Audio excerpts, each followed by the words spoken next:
I'm tired of all these stories. These neo-colonial civil servants who have been holding us back. I have put my foot down. Say, I don't want to hear those stories. And Uganda is developing, and it will develop, because I don't entertain that nonsense anymore. I banned the export of minerals from Uganda. So when I banned them, they are flocking in now. They have opened 7 gold refineries. This is a small extract of one of the most raw and unapologetic speeches you will ever hear from an African president. Listen carefully to everything he is talking about, because the amount of wisdom in it is mind-blowing. The crisis which is in Africa today is because of philosophical, ideological, strategic, economic mistakes, which we have been talking about since the 1960s. This is not an accident. Aid has been for profiteering. This has been the problem. Now, the World Bank people and other groups have been talking of sustainable development.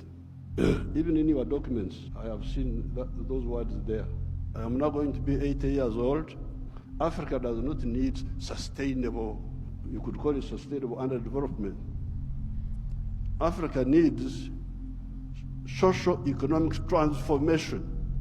The main reason why there is no growth is because the growth factors are not funded. They are not even understood. What are the growth factors? We now talk of private sector-led growth. Yes, but for the private sector to grow, what does it need? It needs low costs of production. And what are the low costs of production? Number one, transport. You must have low transport costs. Where do low transport costs come from? From the railway. If you don't fund the railway, how will you get low transport costs? Wonderful people. Banco Mundial, IMF, all of these. Where will low cost operation come from if you don't have a railway? I have been here for the last 64 years. I've been watching as a student leader, as a freedom fighter, now as the leader of a country. How many railways have been constructed or funded in Africa? The few that have been was by China, the Tanzania Railway to Zambia, and recently China, another one here in Kenya, and then Tanzania on their own, they are building a railway line. So if you are talking of helping Africa, the railway, because if you fund the railway, you will have low cost of transport, and you can produce products which are cheap, which can be bought in the world. The second cost pusher is electricity.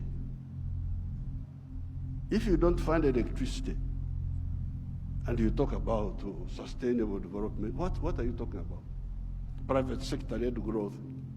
Electricity, we must have low-cost electricity, not exceeding 5 cents per kilowatt hour. That's what I insist on in Uganda. I'm tired of all these stories. These neo-colonial civil servants who have been holding us back, I have put my foot down. Say, I don't want to hear those stories. And Uganda is developing, and it will develop, because I don't entertain that nonsense anymore. Borrowing for what? Capacity building. Imagine seminars. They call you in a hotel, you eat chapati, you eat mandazi. They say that is capacity building. Capacity building should be on the ground, not just seminars.